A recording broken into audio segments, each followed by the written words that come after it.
की जय।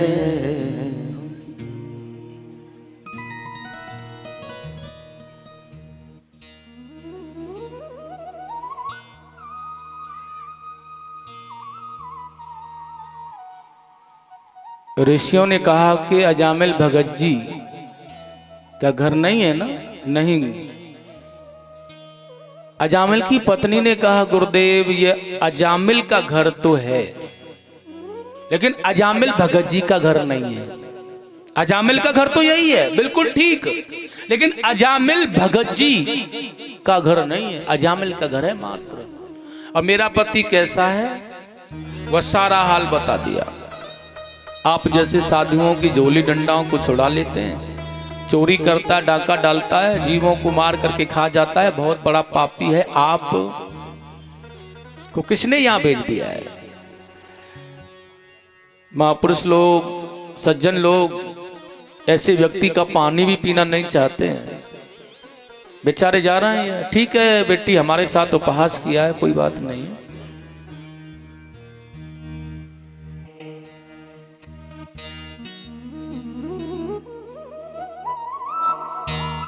लेकिन जब लौट करके ये जा रहे हैं ना, तभी आज उस अजामिल की पत्नी जो वैश्या थी उसके मन में एक भाव आया है और दौड़ करके गई गुरुजी के सामने, दोनों हाथों को करके रोक लिया। गुरुदेव रुक जाइएगा आप। बचपन में मेरी माँ कहती थी जीवन में कुछ भी करना, लेकिन संतों से और ब्राह्मणों से कभी झूठ मत बोलना। आप वृद्ध साधु हैं, आगे आने वाला गांव दूर है, आप नहीं पहुंच सकेंगे वहां तक, जाते जाते अर्धरात्रि हो जाएगी। हे गुरुदेव, लेकिन मैं इतनी पवित्र नहीं हूं कि आपको अपने हाथों से भोजन बना करके खिला पाऊं। और गुरुदेव मेरी रसोई भी उतनी पवित्र नहीं है कि मैं अपनी रसोई में आपके ठाकुर जी का भोग बनाऊं। मेरा घर भी इतना पवित्र नहीं है। लेकिन मैंने सुना है परिस्थिति के कारण मैं तुम्हें कहीं से सामग्री ला करके दे दूं और तुम स्वयं ही अपने ठाकुर जी का भोग बनाए, अपने लिए भोग बनाए, तो कोई आपत्ति नहीं होनी चाहिए। मैं अपने घर का नहीं, कहीं से लाकर तो मैं दूंगी। साधु ने देखा इसका भाव बड़ा ही निर्मल है। उन्हें कहा ठीक है, बता दिया यही वृक्ष हैं, इनके यही नीचे आसन डाल दो, अपना डेरा लगा लो। दौड़ी दौड़ी गई, सामग्री जुटाने लगी बेचारी, और सामग्री ला करके दे दिया। बहुत अच्छी प्रकार से आज इन शिष्यों ने भोजन बनाया, प्रसाद बनाया, ठाकुर जी का भोग लगाया, गुरुजी के पास में आ गए और आज गुरुजी को वो प्रसाद दिया, आप ग्रहण करो गुरुदेव। तो एक निवाला लेकर के जैसे ही मुख में डालना चाहते हैं आज गुरुदेव, आंखों में अश्रु आ गए। उन्हें कहा बताओ अजामिल जैसे पापी के यहाँ पर आज ऐसा समय आ गया है कि अब निवाला ग्रहण करने जा रहे हैं, लेकिन करें तो करें कैसे? रोने लगे। एक शिष्य ने कहा गुरुदेव क्या बात होगी, क्यों रो रहे हो? मैं कहा सोच रहा हूं भैया कि मैं क्या बताऊं, ऐसी क्या बात बताऊं अजामिल को जिसका निवाला खाया है वह सुधर जाए बेचारा। एक शिष्य कहने लगा कह देना वह ब्राह्मण है, यह सब को छोड़ करके बुरे कर्मों को ना नित्य प्रतिदिन बहुत अच्छी तरह से ना गायत्री की उपासना किया करे। उन्हें कहा नहीं करेगा। एक शिष्य ने कहा गुरुदेव उन्हें बोल देना आप, भैया तू ब्राह्मण है, प्रातः स्नान करने के बाद प्रतिदिन सुंदर कांड का पाठ किया कर। गुरुजी ने कहा जो लंका कांड करता वह सुंदर कांड कैसे कर लेगा? अजामिल का ध्येय ही लंका कांड करना है, वह सुंदर कांड नहीं कर सकता। लेकिन गुरुजी ने भी शिष्य को कह दिया है तुम बिल्कुल निश्चिंत हो जाओ, प्रेम से भोजन प्रसाद ग्रहण करके आराम करो, जो भी होगा देखा जाएगा।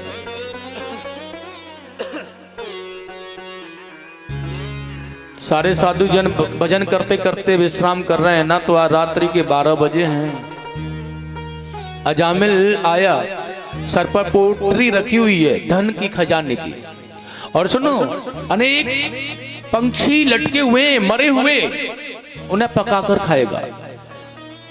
और आंखें लाल हो रही हैं, मदरा में चूर है। साधुओं को जैसे देखा, आहा, चिल्लाने लगा, चीखने लगा उन पर, तुम्हारा साहस कैसे हो गया यहाँ आने का? किसने भेजा तुम्हें? क्यों आए हो तुम? जोर जोर से जब आवाज ऊंची करके चिल्ला रहा है, बेचारे नए नए कुछ संत थे, कुछ शिष्य थे गुरुजी के, घबराने लगे। आज कहां फंसा दिया गुरुदेव आज। लेकिन वही पत्नी निकल करके आई दरवाजे से और साधुओं पर ललकार करते हुए आज अजामिल की ओर देखा, दृष्टि डाल करके और आंखें निकाल करके कहा है, अरे ओ बेहोश हो चुके हो तुम, बिल्कुल शर्म नहीं है तुम्हें? क्या बिगाड़ा है बेचारे इन साधुओं ने तुम्हारा? क्यों भड़क रहे हो इन पर तुम? सारा गांव सो रहा है, शर्म करो कुछ। और इस समय अब आए हो तुम यहाँ और फिर भी इन साधुओं पर भड़क रहे हो। पत्नी की ऊंची आवाज और आंखों को देख करके बेचारा चुपचाप मौन होकर के घर में चला गया। लेकिन आज प्रातःकाल हुआ, साबी साधु स्नान ध्यान से निवृत्त होकर के भजन कर रहे थे,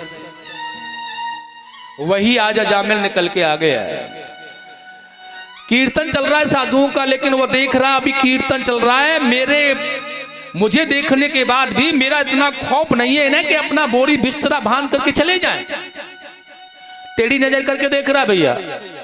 लेकिन एक बात का ध्यान और रखना है, यह अजामिल की एक दृष्टि तो साधुओं पर है, लेकिन दूसरी घर के दरवाजे पर है। क्योंकि ध्यान रखना है, दुनिया वाले अजामिल से डरते हैं, लेकिन अजामिल अपनी पत्नी से डरता है।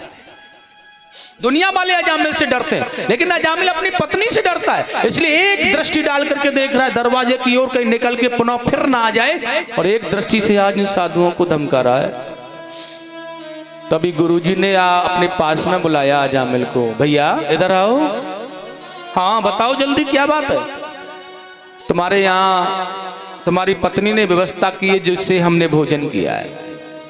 अब हम साधु ब्राह्मण लोग हैं, भोजन कराने के बाद में अगर दक्षिणा कुछ मिल जाती तो यज्ञ जैसा हो जाता तुम्हारा, इसलिए तुमसे जो बने दक्षिणा दे दो इन संतों को।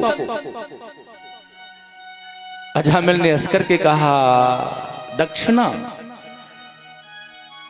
भूतों से पूत मांगते हो दक्षिणा, और वो भी अजामिल से? मैं तुम्हें कोई दक्षिणा नहीं दूंगा। अपनी बोरी बिस्तराओं को बांधो, यहां से निकलो। लेकिन कुछ चेले कहने लगे, गुरुजी रहने तो दक्षिणा को, यहां से सही सलामत चले जाने दो, यही दक्षिणा है हमारी।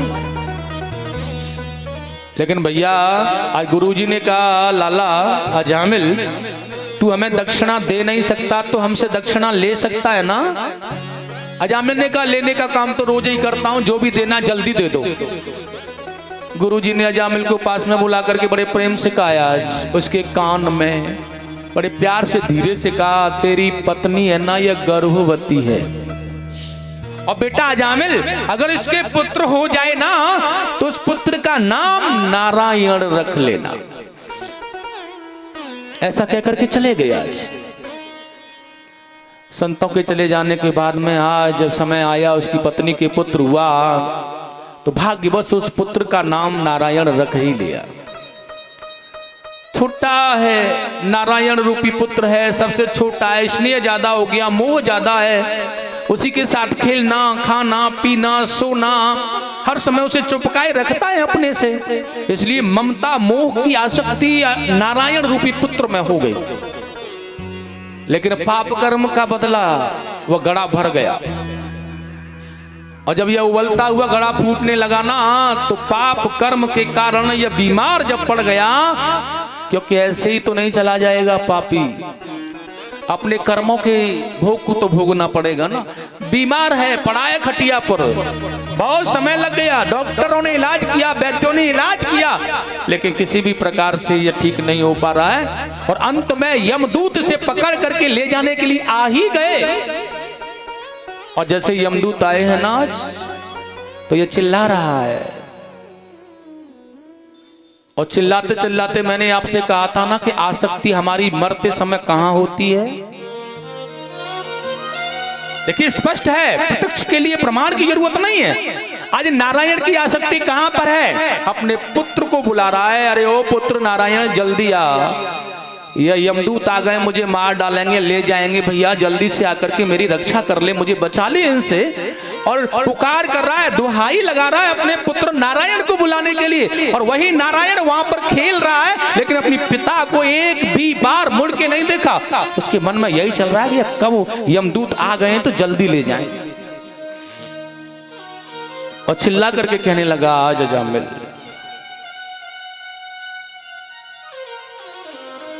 नारायण जल्दी अयो रे। अरे ओ नारायण जल्दी आ भैया, सुन पा रहा है ना तू मेरी बात? ये यमदूत आ गए मुझे मारने के लिए, जल्दी आ मेरे पास। नारायण जल्दी अयो रे, अयो रे यमदूत खींच रहे मोकू। नारायण जल्दी अयो रे यमदूत खींच रहे मोकू। नारायण जल्दी अयो रे यमदूत खींच रहे मोकू। नारायण जल्दी अयो रे यमदूत खींच रहे मोकू।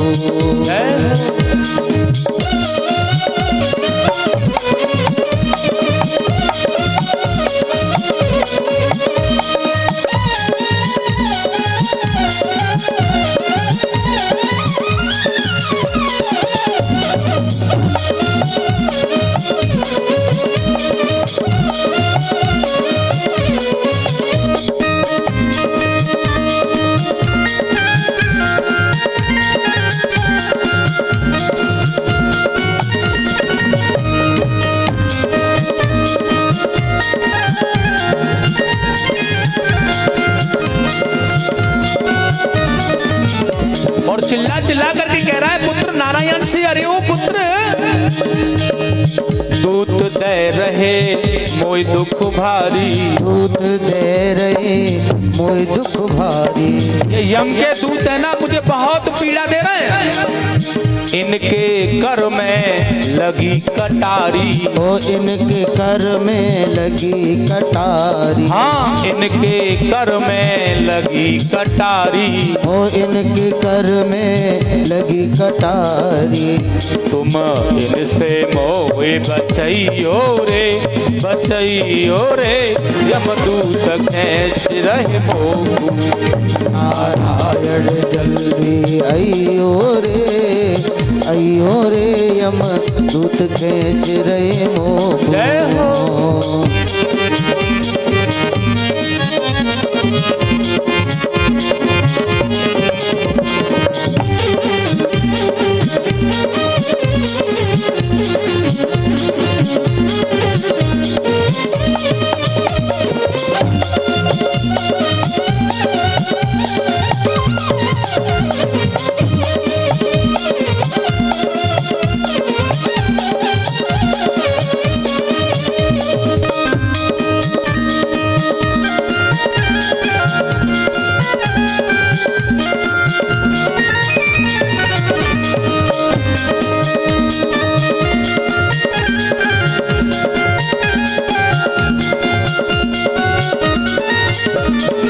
और कहने लगा यार, हाँ नारायण नक जल्दी आना। ओ नारायण निक जल्दी आना। बेटा कह रहा है थोड़ा रुक जाओ, तसल्ली करो, आ रहा हूँ, घबराओ मत। लेकिन पिता कह रहा है नारायण नक जल्दी आना। नारायण निक जल्दी आना। आय के मोकू धीर बधाना। ओ आय के मोकू धीर बधाना। तो मेरे पास में आकर खड़े हो जाओगे तो मुझे कुछ साहस बन जाएगा। पुत्र जल्दी आओ। आय के मोकू धीर बधाना। आय के मोकू धीर बधाना। तुम इनसे आए बचैयो रे यमदूत खींच रहे मोकू। नारायण जल्दी अयो रे यमदूत खींच रहे मोकू। जय हो।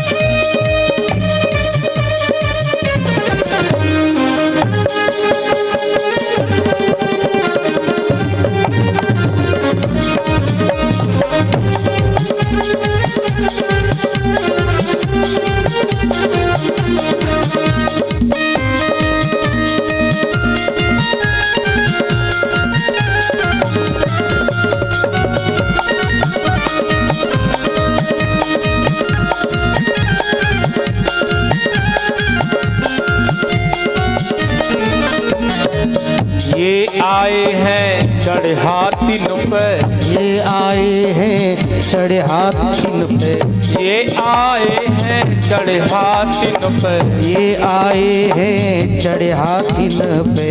कछु ठाड़े मेरी छाती पे, ओ कछु ठाड़े मेरी छाती पे, कछु ठाड़े मेरी छाती पे, कछु ठाड़े मेरी छाती पे।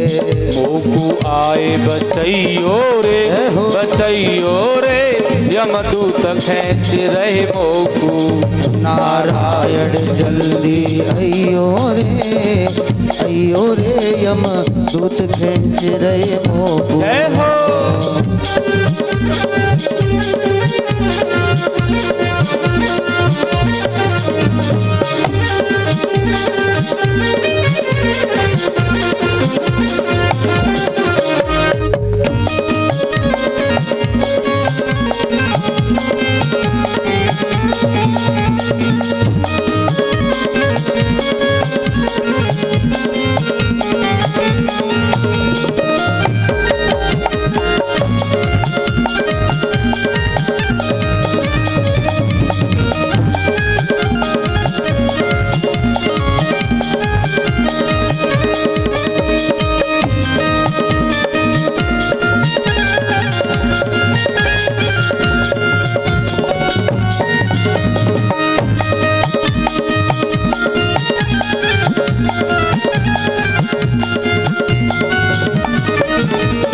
और कहा सुने नहीं नकली नारायण, सुने नहीं नकली नारायण। उसका जो बेटा नारायण है नहीं सुना, आ रहा हूं रुक जाओ थोड़ा तसल्ली करो।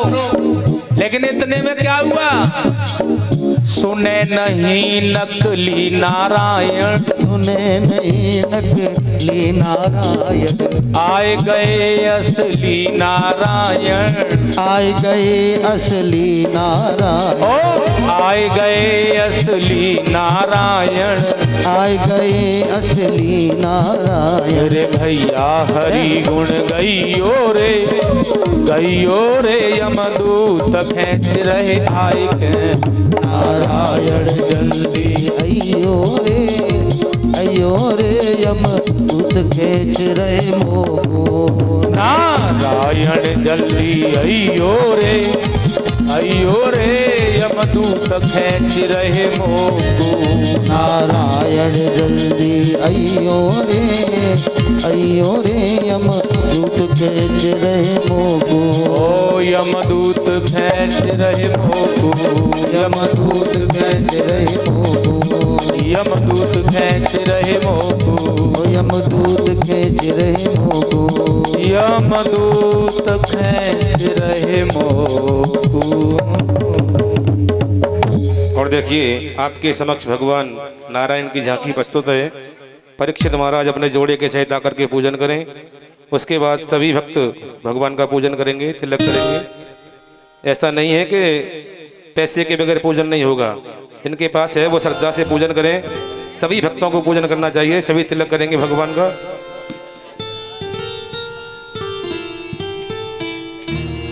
बड़ा सुंदर भाव है। आज देखिएगा अपने पुत्र नारायण को बुलाने पर तत्पर लगा हुआ है यह जामिल, लेकिन वह नारायण पुत्र नहीं आया है।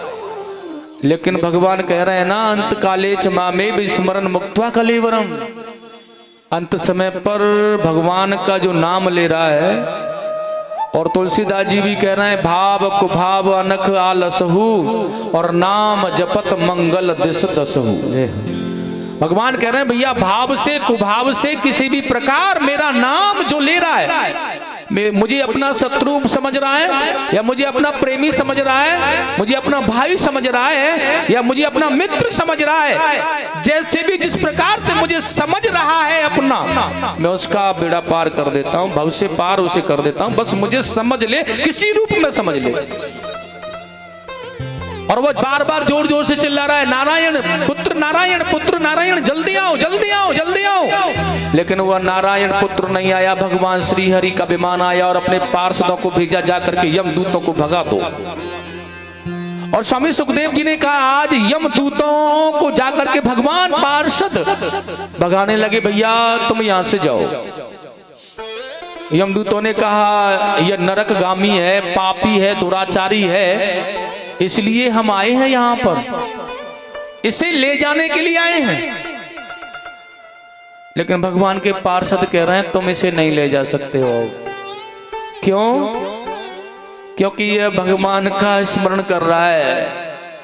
किस भगवान का कर रहा है भैया? उन्होंने कहा यह नारायण को बुला रहा है, नारायण नारायण नारायण जल्दी आओ। यमदूतों ने कहा भूल रहे हैं, यह भगवान नारायण को नहीं बुला रहा है, यह अपने पुत्र नारायण को बुला रहा है। भगवान नारायण को नहीं, अपने पुत्र नारायण को बुला रहा है। लेकिन भगवान के पार्षद कह रहे हैं हमारे प्रभु का कहना है भैया किसी भी प्रकार से कुभाव से भाव से कैसे भी बुला रहा है, लेकिन बुला तो रहा है ना, नाम तो ले रहा है ना, इसलिए यह मेरे धाम को जाएगा। यमदूतों को भगा दिया, वह छोड़ करके चले गए। लेकिन आज अजामिल ने देखा है मैंने अनजाने में भगवान का नाम लिया है, और अनजाने में भगवान का नाम लेने पर यमदूतों के बंधन से मैं मुक्त हो गया हूं। लेकिन अगर मैं जानबूझ करके भगवान का नाम लूंगा तो कितना आनंद मेरे जीवन में आएगा। इसलिए देखिएगा आज अजामिल सब कुछ छोड़ करके भगवान की शरणागति पा रहा है। सब कुछ छोड़ दिया उसने और सब मोह को हटा करके आज भगवान के चरणों में जाकर के आज जंगल में भगवान भगवत कृपा प्राप्त की और भगवान का अनुरागी बनकर के भगवान का भजन करने लगा। यार अंत में समस्त भोगों को भोग करके यह भगवान श्री हरि के धाम को गया है। प्रेम से बोलेंगे गोविंद भगवान की जय हो, आनंद कंद भगवान की जय हो, जय जय श्री राधे श्याम। बड़ा आनंदमय भाव है।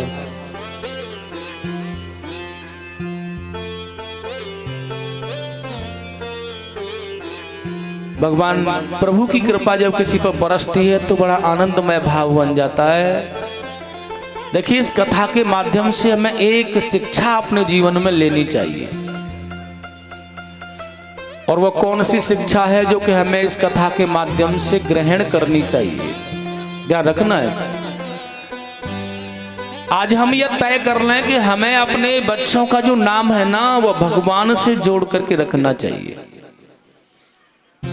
जाने अनजाने में अनगिनत पाप कर्म हमारे जीवन में हमसे होते हैं, लेकिन ध्यान रखना है अजामिल की तरह अगर हम अपने पुत्रों का नाम, अपने बच्चों का नाम अपने से जोड़ करके अगर रखेंगे, भगवान से जोड़ करके रखेंगे, तो शायद हो सकता है कि अंत समय पर अगर आसक्ति भी हमारी उसमें बन जाए, अगर मोह भी उसके प्रति हमारा बन जाए, तो हम जब उसका नाम लेकर के पुकारें तो भगवान का नाम, भगवान का उच्चारण स्वयं ही हमारे मुख से हो जाए।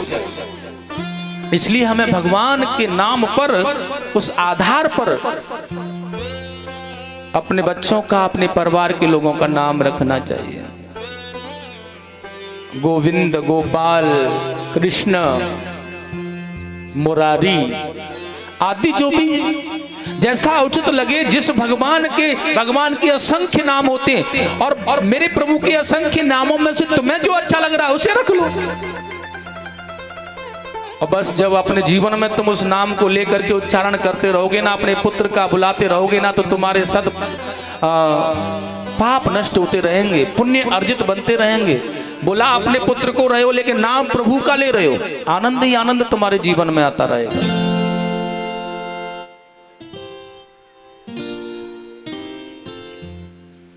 बोलिए वृंदावन बिहारी लाल की जय हो।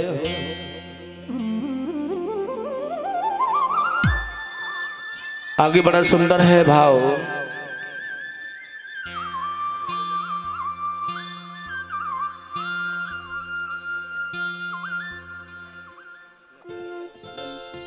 बोली बाके बिहारी लाल की जय। लागी तुम संग यारी मेरे बाके बिहारी, लागी तुम संग यारी मेरे बाके बिहारी, लागी तुम संग यारी मेरे बाके बिहारी, बाके बिहारी मेरे बाके बिहारी, बाके बिहारी मेरे बाके बिहारी, लागी तुम संग यारी मेरे बाके बिहारी, लागी तुम संग यारी मेरे बाके बिहारी।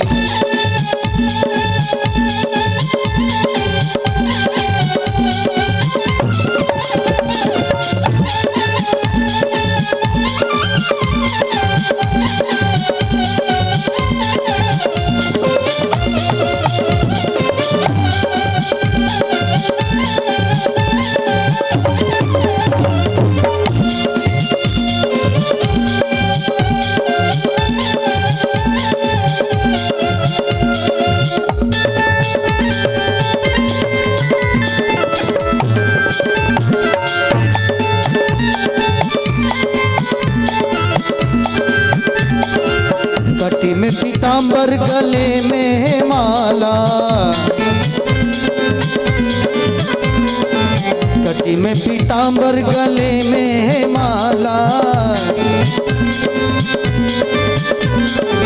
मुकुट को धारण किए हैं गोपाला, मुकुट को धारण किए हैं गोपाला, किए हैं गोपाला, किए हैं गोपाला, किए हैं गोपाला, किए हैं गोपाला, मुकुट को धारण किए हैं गोपाला, मुकुट को धारण किए हैं गोपाला, लटकारी ये कारी मेरे बाके बिहारी, तुम संग यारी मेरे बाके बिहारी, ओ लागी तुम संग यारी मेरे बाके बिहारी, लागी तुम संग यारी मेरे बाके बिहारी, बाके बिहारी मेरे बाके बिहारी, बाके बिहारी मेरे बाके बिहारी, बाके बिहारी मेरे बाके बिहारी, बाके बिहारी मेरे बाके बिहारी, लागी तुम संग यारी मेरे बाके बिहारी, लागी तुम संग यारी मेरे बाके बिहारी।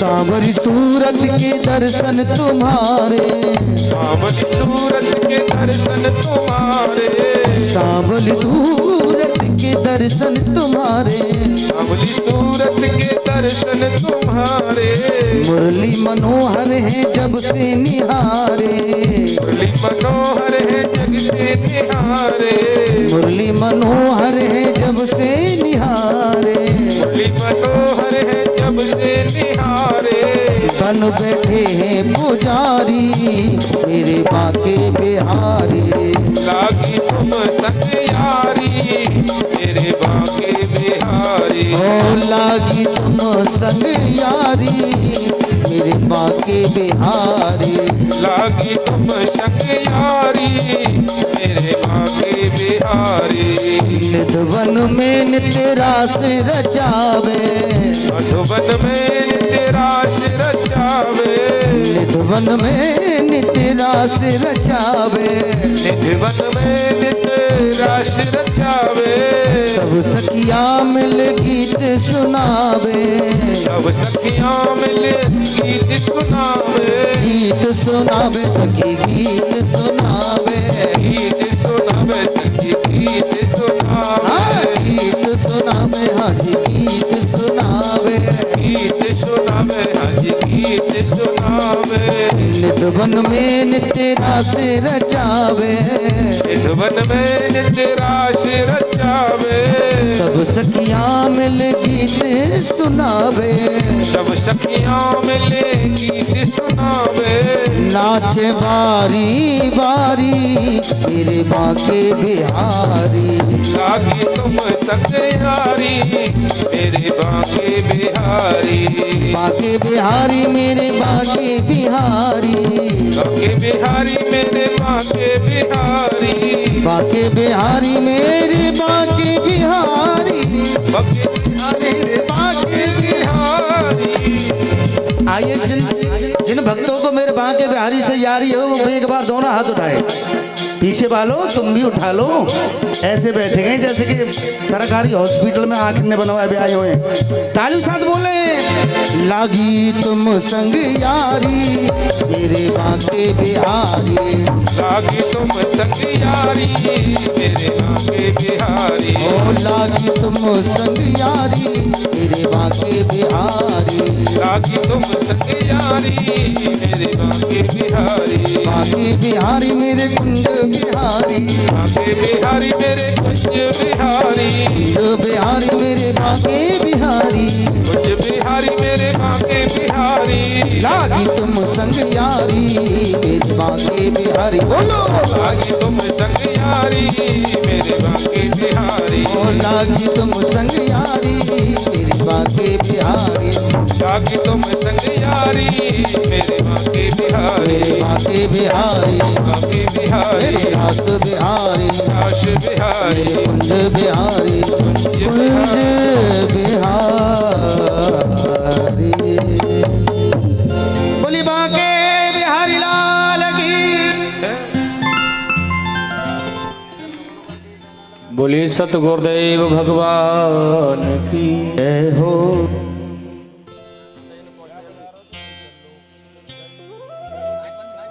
आगे बड़ा सुंदर भाव है। अजामिल की मुक्ति हुई, भगवान के धाम के लिए चले गए। परीक्षित जी ने बड़ा अच्छा प्रश्न किया यार। गुरुदेव आप मुझे वो बताने की कृपा कर रहे हैं, बृहस्पति जी देवताओं के गुरु होते हैं, लेकिन गुरु बृहस्पति जी ने देवताओं का एक बार परित्याग किया, वो किस कारण से किया? सुखदेव जी ने बड़ा सुंदर कहा है राजन। एक बार देव राजेंद्र नाच गान में इतने मदमस्त हो रहे थे, उनके यहाँ पर बड़ा अच्छा उत्सव था और उत्सव में बड़े आनंद से बड़ा मदमस्त होकर के झूम रहे थे। लेकिन वहीं उसी समय पर आज बड़े प्रेम से आज उनके गुरु बृहस्पति जी का आगमन हो गया। और जब बृहस्पति जी का आगमन हुआ तो ये देवता लोग भूल गए कि हमारे गुरुदेव का आगमन हो गया है और हमें उनका सत्कार किस प्रकार से करना चाहिए। कोई कुशल नहीं पूछी, बात भी नहीं की, कौन आया, कैसे आया, क्यों आया। अपने गुरु के आने पर इतना बड़ा अपमान हो जाने पर आज बृहस्पति जी को लगा कि ये मेरे लायक नहीं है, इसलिए अपने शिष्यों का परित्याग कर दिया, उन्होंने छोड़ दिया उन्होंने। लेकिन जब बृहस्पति जी ने अपने शिष्यों का परित्याग कर दिया तो जब देवताओं को होश आया, वो बेचारे घबराने लगे। आज भगवान के पास में गए, अब हमारे यज्ञ को कौन करेगा प्रभु। लेकिन आज ब्रह्मा जी ने बहुत सुंदर कहा है, भैया देवताओं जब तक तुम्हारे हालात सुधर नहीं जाते, जब तक तुम्हारे गुरुजी मन नहीं जाते, तब तक एक काम करना है, तुम त्वष्टा पुत्र विश्व रूप को अपना आचार्य बना करके अपने यज्ञ कार्यों को करते रहो। और सुखदेव जी ने बहुत अच्छी तरह से कहा यार, देवताओं ने ब्रह्मा जी के कहने पर उसी प्रकार से विश्व रूप को अपना आचार्य यज्ञों का बना लिया है। लेकिन कहीं न कहीं इन विश्व रूप का संबंध दैत्यों से था और यज्ञ करते समय ये बीच बीच में दैत्यों को भाग दिया करते थे, बुला लिया करते थे। लेकिन यह बात देवराजेंद्र को कदापि अच्छी नहीं लगी। और सज्जनों, जब देवताओं को यह बात अच्छी नहीं लगी तो क्रोध में आकर के एक दिन देवराजेंद्र ने विश्व रूप के सर को काट दिया है। इनके 3 सर थे महाराज, लेकिन जब विश्वरूप का वध कर दिया, ब्रह्म हत्या का पाप देवराज इंद्र को जब लग गया, तो यह देवराज देव सिंहासन पर बैठने के लायक नहीं है। परेशानी होने लगी। ब्रह्म हत्या का पापी होने के कारण देव सिंहासन पर ये विराजमान नहीं हो सकते। अब तो देवताओं के पास में भगदड़ हो रही है। भगवान से प्रार्थना की इन्होंने। भगवान ने बड़ा सुंदर कहा है ब्रह्मा जी ने, भैया तुम देवताओं के राजा हो, लेकिन अगर ये ब्रह्म हत्या का जो पाप तुम्हें लगा है, तुम्हारे इस पाप को अगर तुमसे अपनी मर्जी से कोई लेना चाहता है और तुम्हें पाप से मुक्त करना चाहता है, तो फिर तुम पाप मुक्त हो जाओगे। ऐसा कोई हो जो कि तुम्हारे पाप को तुमसे ग्रहण कर ले। देवराज इंद्र राजा हैं देवताओं के, इसलिए इन्होंने अपने यह पाप कर्म को, ब्रह्म हत्या के पाप को 4 भागों में बांटा है। और देखिएगा यह पहला भाग दिया है माता पृथ्वी को।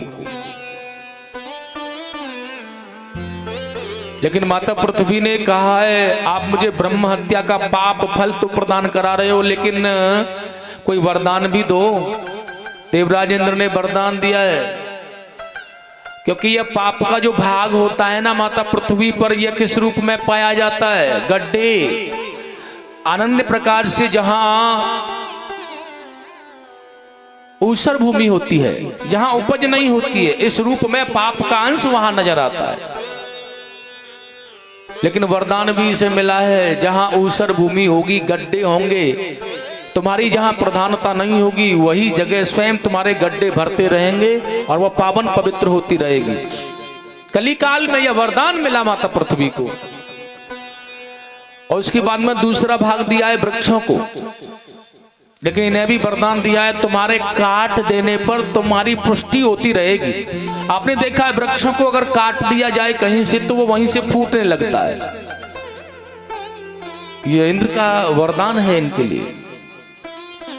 तीसरा भाग स्त्रियों को दिया है, यह रजस्वला के रूप में इन्हें देखने के लिए मिलता है, लेकिन इन्हें भी वरदान दिया है तुम पुरुषों का सहवास करने योग्य बनी रहोगी देवियों। और चौथा भाग दिया है जल देवता को, जो काई के रूप में हमें नजर आता है। किसी भी देव स्थल में जब हम स्नान कर रहे होते कहीं पर भी, तो जहां पर जल की निर्मलता को जो काई, कालापन जो होता है, जो काई होती है वो ढक लेती है ना, हमें उसे हटा करके स्नान करना चाहिए, वो पापमय होती है। लेकिन उसे भी वरदान दिया है तुम्हारी निरंतर वृद्धि होती रहेगी। इस प्रकार से 4 भागों में आज ब्रह्म हत्या को बांट करके देवराजेंद्र अपने राज सिंहासन पर आरूढ़ हो गया है। लेकिन देखा है आज त्वष्टा ने मेरे पुत्र को मारने के बाद भी इंद्र अपना शासन कर रहा है। इसलिए आज त्वष्टा जी ने बड़े अच्छे ब्राह्मणों को बुला करके आज इंद्र को मार देने वाला पुत्र प्राप्त करने के लिए एक यज्ञ आरंभ कर दिया। स्वामी सुखदेव जी ने कहा ब्राह्मणों के द्वारा जब यह यज्ञ कराना है ना, तो उनसे मंत्र में थोड़ी सी भूल हो जाती है, इसलिए इंद्र को मारने वाला पुत्र नहीं, इंद्र के द्वारा मरने वाला पुत्र पैदा हुआ है।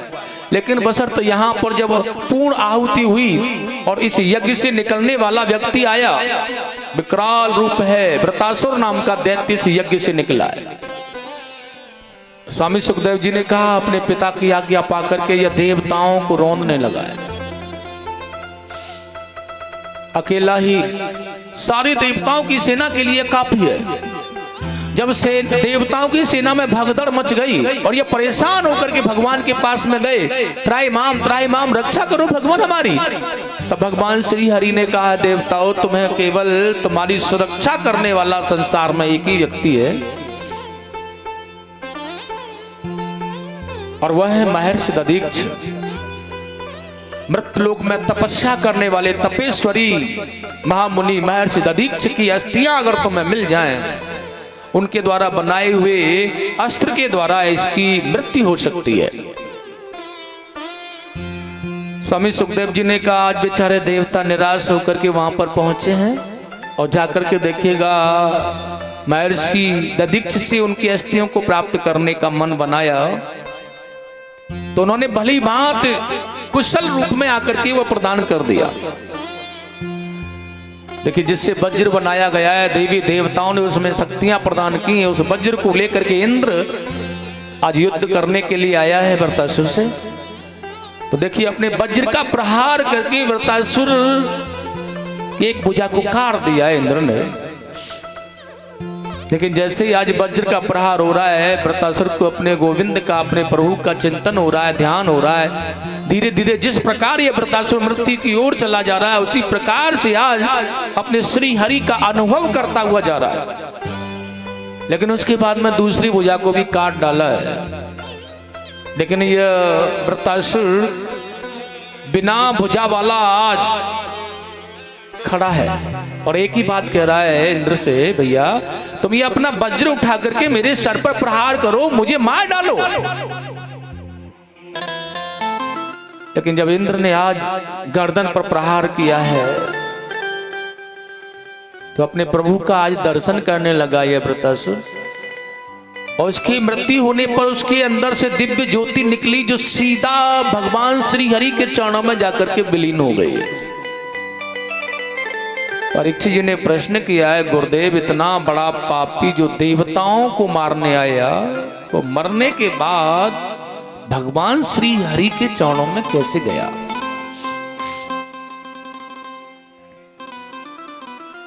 सुखदेव जी ने कहा है परीक्षित ये वृत्तासुर पूर्व जन्म में चित्रकेतु नाम का राजा था भैया।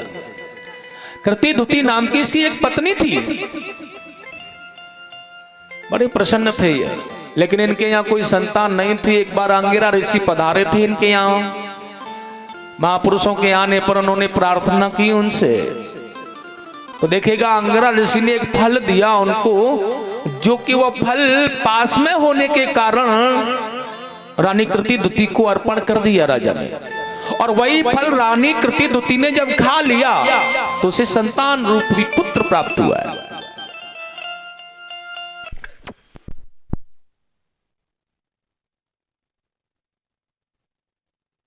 गोविंद भगवान की जय हो, सतगुरुदेव भगवान की जय हो, जय जय श्री राधे। परीक्षित जी ने एक बहुत अच्छा प्रश्न किया आज। गुरुदेव आप मुझे वह बताने का प्रयास करें जिस समय आपने मुझे बताया था कि मनु जी ने ब्रह्मा जी से कहा, जिसमें सृष्टि का आगमन हुआ तो पृथ्वी नहीं थी और पृथ्वी के अभाव में 12 भगवान का अवतार हुआ और हिरणाक्ष का वध भगवान ने किया। पृथ्वी को जल के ऊपर स्थापित किया था। लेकिन वह हिरणाक्ष कौन था, कहां से आया, किसका पुत्र था? तब भगवान सुखदेव जी ने बड़ा सुंदर कहा है राजन, बहुत समय की बात है, बहुत वर्षों के बाद में एक बार कश्यप ऋषि अपनी पत्नी अदिति के आश्रम पर पधारे। लेकिन बहुत वर्षों के बाद में अपने पति को आया हुआ देख माता अदिति ने काम वासनाओं में प्रवेश कर लिया। संध्या प्रहर हो रहा था, मुनिवर ध्यान में बैठे हुए थे। माता के अंदर काम की भावनाएं प्रेरित हो रही थी, बढ़ रही थी। और ऐसे भाव को देख करके मुनिवर ने उन्हें समझाने का प्रयास किया लेकिन वह नहीं मानी। और जब नहीं मानी तो आज उनकी काम वासनाओं को शांत कर मुनिवर स्वच्छ होकर के ध्यान में बैठ गए। लेकिन मैया को जब होश आया कि मैंने ये गलत किया है तो मुनिवर के चरणों में आकर के प्रणाम कर रही हैं और मेरी भूल के लिए क्षमा कर दो मुझे। लेकिन सुखदेव जी कह रहे हैं आज वही कश्यप ऋषि ने समझाने का प्रयास किया है, देवी ये संध्या प्रहर है और मैंने तुमको समझाने का बहुत प्रयास किया लेकिन तुम मानी नहीं। रुद्र का पहरा है। देखिए संध्या प्रहर जब होता है तो वह कश्यप जी ने बताया है वहां पर, सुखदेव जी स्वामी राजा परीक्षित को बता रहे हैं हमें संध्या के समय पर कौन कौन से कार्य नहीं करने चाहिए। भागवत जी में आया 4 कार्य संध्या के समय पर हमें बिल्कुल नहीं करने चाहिए।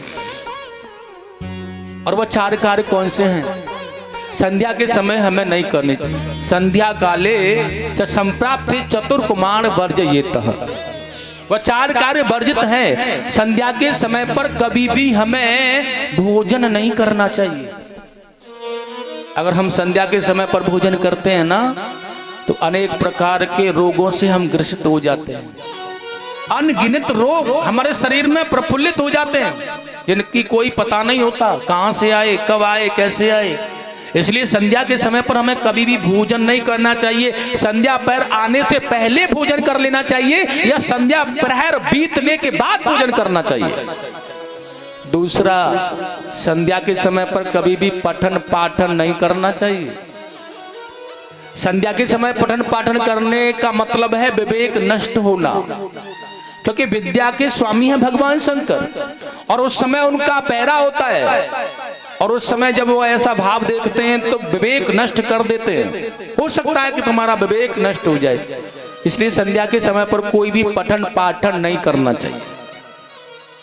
तीसरा बताया है, संध्या के समय पर कभी भी हमें वासनाओं से युक्त नहीं होना चाहिए। विशेषतः हमारे माता पुरुषों को, माता पिताओं को, सबको यह ख्याल रख के चलना चाहिए।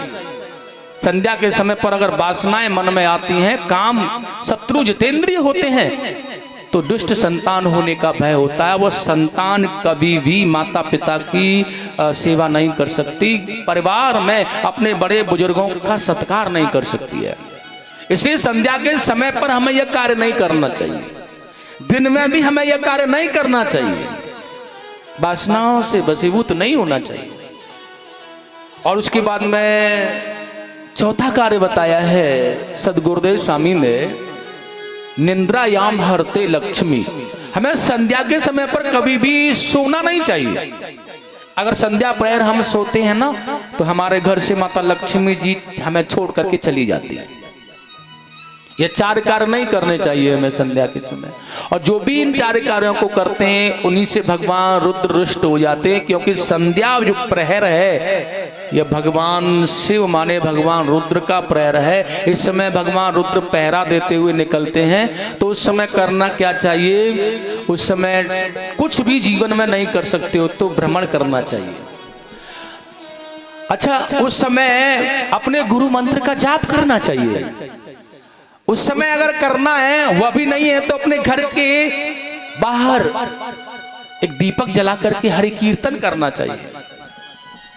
अगर कुछ भी नहीं हो सकता है तो अपने घर के दरवाजे पर दीपक रख दो जला करके, जब संध्या प्रहर होता है, जिस समय भगवान रुद्र निकल करके जा रहे हैं और अपने प्रियतम, अपने इष्ट भगवान श्री हरि का कीर्तन होते हुए जब देखते हैं तो वो बहुत प्रसन्न होते हैं। इस प्रकार से संध्या के समय पर हमें ध्यान, अर्चना, वंदना, भजन, कीर्तन, दीपक जलाने चाहिए। इससे भगवान रुद्र प्रसन्न होते हैं। यह कार्य संध्या के समय बताया गया। माता दीति ने जब यह कार्य नहीं किया, भूल कर गई, तो उनके गर्भ में बड़ा सुंदर उन्होंने गर्भ धारण किया और दैत्य प्रवृत्ति की पुत्र उनके गर्भ में आए। 100 वर्ष तक माता दीति ने गर्भ धारण किया लेकिन प्रसव नहीं होने दिया, क्योंकि यह दैत्य है मेरे पुत्र जो है, मैं प्रसव नहीं होने दूंगी। पतिव्रता नारी है यह, सती है यह, पतिव्रत धर्म का पालन करती है, इसलिए पुत्रों को जन्म ही नहीं दे रही। कितने भी वर्ष हो जाए मैं पुत्रों को जन्म नहीं दूंगी। लेकिन ब्रह्मा जी ने पूछा कश्यप जी से क्या चल रहा है ये? कश्यप जी ने कहा क्या कर रहे हैं, वो पुत्रों को जन्म ही नहीं दे रही हैं। भैया आगे के सृष्टि काल को बढ़ने दो, जाकर के कह दो अपनी पत्नी से तुम्हारे पुत्र तो दैत्य ही होंगे, लेकिन तुम्हारा जो पौत्र होगा वह भगवान का श्रेष्ठ उपासक और बहुत बड़ा भक्त होगा। अब तुम्हारा जैसा ही दिति माता को आकर के जब अपनी पत्नी को कश्यप जी ने कहा तो पौत्र की लालसा में, क्योंकि पौत्र कब होगा, बड़ी प्रसन्न हुई हुआ, मेरा पौत्र भगवान का भक्त होगा, लेकिन पौत्र होगा कब, जब पुत्र होगा, इसलिए प्रसव होने दिया। और जैसे ही प्रसव हुआ माता दिति का, तो 2 पुत्र हुए उनके गर्भ से, जिसका नाम रखा गया हिरण्याकश्यप और हिरण्याक्ष। यह बचपन से ही थोड़ा सा चंचल बुद्धि का था। हिरण्याक्ष गदा लेकर के घूम रहा था वरुण देवता के पास में जाकर के उसे ललकारा तो वरुण देवता ने इससे पुराण पुरुष से युद्ध करने के लिए कहा। अच्छा, यह नारद जी मार्ग में मिले तो नारद जी ने पुराण पुरुष की खोज हिरणाक्ष को बताई। वह जल में छिपी हुई पृथ्वी को लेने गया है। यहां पर जब आकर के भगवान से यह उस पृथ्वी को पाने की इच्छा प्रकट करने लगा तो युद्ध प्रारंभ हुआ और भगवान ने हिरणाक्ष का वध कर डाला। सुखदेव जी ने कहा जब हिरणाक्ष का वध हो गया तो परिवार के लोग रो रहे हैं, उसकी माता रो रही है। आखिरकार पुत्र तो पुत्र होता है माता के लिए, चाहे कैसा भी हो। उसी समय हिरण्यकश्यपु ने आकर के अपनी मां को समझाने का प्रयास किया, मां मेरा भाई वीर गति को प्राप्त हुआ है। और मैया जो वीर पुरुष होते हैं ना उनके लिए आंसू नहीं बहाए जाते।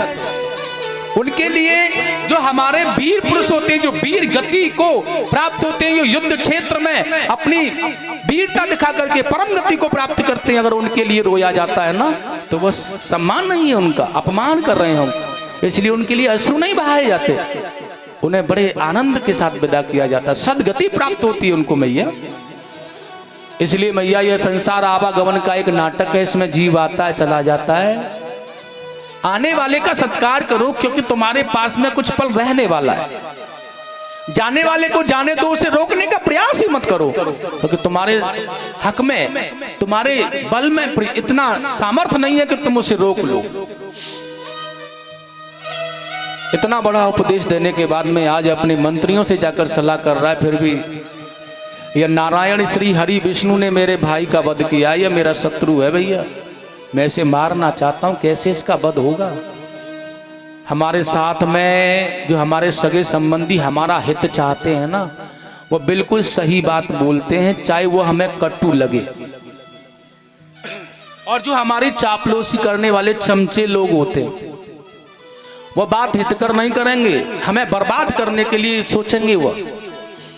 लेकिन कुछ अच्छे मंत्रियों ने सलाह दी है, भगवान से बैर करना संभव नहीं है। अगर उनसे बैर करना चाहते हो ना तो बहुत सारी शक्तियां प्रदान करनी होंगी, अमर होना पड़ेगा तुम्हें, इसलिए तुम तपस्या करो। और आज देखिएगा यह ऐसा विचार करके ब्रह्मा जी की तपस्या करने के लिए चल पड़ा है। देवताओं ने ब्रह्मा जी से जाकर के कहा तुम्हारा तप करेगा, प्रसन्न होकर के वरदान दोगे, फिर हमें परेशान करेगा, प्रभु जी कुछ करो। तो देखिए जहां पर यह हिरण्यकश्यपु तप करने आया वहीं तोता के रूप में यहाँ पर नारायण नारायण करने लगा है वह। अब तो नारायण नारायण नारायण नारायण नारायण। हिरण्यकश्यप ने देखा दैत्य प्रवक्ता की कथा, मेरे भजन करने से पहले, मेरी तपस्या करने से पहले नारायण माने मेरे शत्रु का नाम लिया जा रहा है। कभी कभी हम भी अपनी मंद बुद्धि से सोच लेते हैं ना, कोई हमारा झगड़े वाला लड़ाई वाला हो हल्का सा और हम जा रहे हो कहीं के लिए और सामने पड़ जाता है तो क्या विचार आता है मन में है?